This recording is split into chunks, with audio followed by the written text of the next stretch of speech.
morning. Happy Monday. Thanks for joining us on Winging It Buffalo Style. I'm Diana Fairbanks. And I'm your CW star, Matt Snyder. And we have a special guest today. We have to, of course, introduce Sabres alum Andrew Peters. He is here to help kick off Celebrity Co-Host Week. I know he's excited to be here. Look at him. He's jumping out of his skin with excitement. We also have Chef Mike here from Restaurante Lombardo. He is cooking up something special for a very special guest he brought on the show today.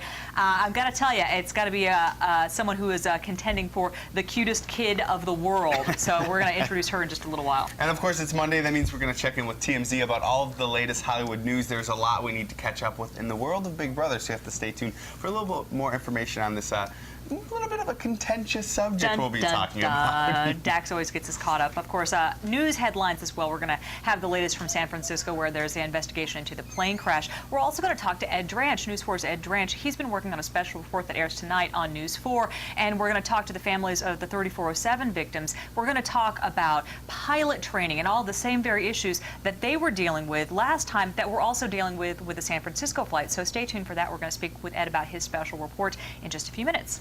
Of course, we have to talk with our special co-host today. Everyone in the building, super excited you're here today. Thanks for joining us. Well, I'm not, so. Oh, at least he hasn't thrown a punch yet, which I was a little nervous because when I was, I'm not originally from the Buffalo area, so I had to really get caught up to speed on everything related to you. And I understand you're kind of a bruiser, right? No. Not anymore? I was bruised. Oh. I was the sacrificial lamb, I think, on the hockey team that had to go out and, get beat up for the sake of, I don't know, I'm still trying to figure out what my role was, but... I think you did it well, though.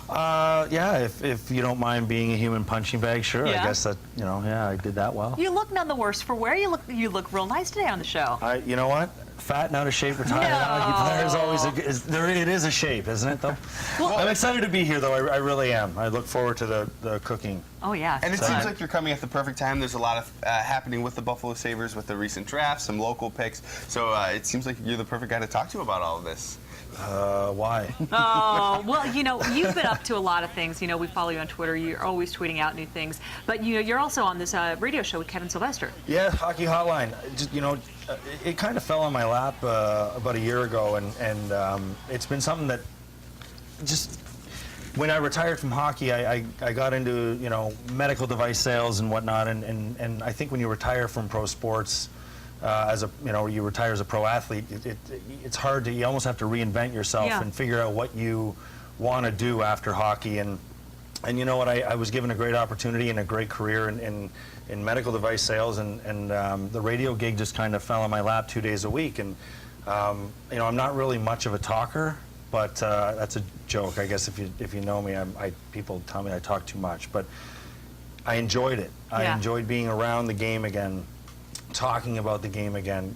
We do the show right from the arena there, right, the Sabres store, and so I walk up and down the hallway when the season's going on, and you see the players and visiting teams, and you see guys you used to play with, and you get to watch morning skate, and it's everything that being a hockey player is without the physical abuse, and minus the enormous paycheck that those spoiled brats get. There's that. Yeah, there's that. But you know what? I'm very content with what I'm doing and where hockey has led me after the game. So it's actually led me here with you guys. So we're excited. yeah, maybe I'll be taking your jobs. Oh, how about that? Right away. As long as you don't have to get into find a way. checking match, because then you'll No, you're way too small for me. I don't mess with guys your size. I go for the big fish. So now, the Sabres team is formed. It's sort of in the works of being formed for the next season. What are your opinions on this? Do you think that they picked up some good guys? I know that some people are coming back to the Sabres. Listen, a lot of people have not a problem with who is brought in or who is picked, but the guy bringing them in and the guy making the picks. And that's been the case for a lot of years. This year's draft, I think that, the Sabres addressed size and defense, which I think is something that they still need to continue to work on. If you look at some of the other D around the league, I don't think Buffalo's defense core is quite what other teams is in the sense of size and grit and how hard they play in front of the net. I think that was the Sabres' biggest problem, and puck possession. So they go and they draft pretty big guys, and they bring in Henrik Talander here, former teammate of mine, and actually played on my former team in New Jersey, and now he's back with the Sabres, and he was a huge part to Tyler Myers' success to the start of his career. So bringing him back, I think, is a little bit in part to the fact that, you know, he was a big part to Tyler Myers' success early on, and maybe getting him back on the right track. But you know, they need to address some key issues or some key areas within the team and some of the role-playing styles of players down in the third and fourth line. So, but those are players you can pick up later on in the summer. You know, you let a lot of your opinions known on Twitter, of course, and when you were really coming up, Twitter wasn't quite as big as it is now. You're all over Twitter now, but back in the day, you know, that really wasn't an option. How do you think that's really changed for you, but also other players who are coming up now? Well, if I was a player, I wouldn't be on Twitter. I think it just spells nothing but trouble, Yeah. Especially with some of the dumb things that I did when I was a player.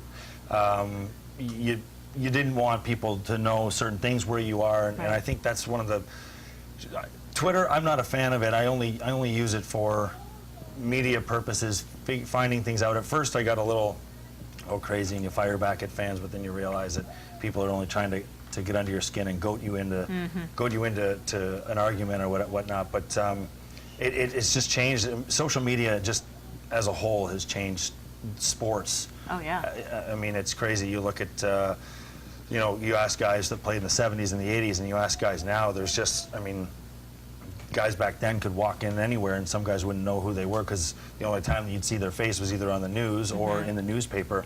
And now there's you know, Twitter, Facebook, Google. You have all these, with the internet, it's just things have taken off, and cell phone cameras and everything. It's crazy. It is crazy.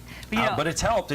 Listen, I'm not going to sit here and lie to you. I mean, you know, there's 13,000 people that follow me that probably didn't know who I was 7 months ago. So, you know, you try to entertain them every now and then with a good tweet. I hope I entertain you guys. Yeah, I think you do. Well, you know, Emily Lenahan is going to have her .com check here, and she's going to take a look at some of those tweets. Oh, so if you no. have questions for him, just send them out to Twitter. Emily's going to show us how to do it. Good morning, Em.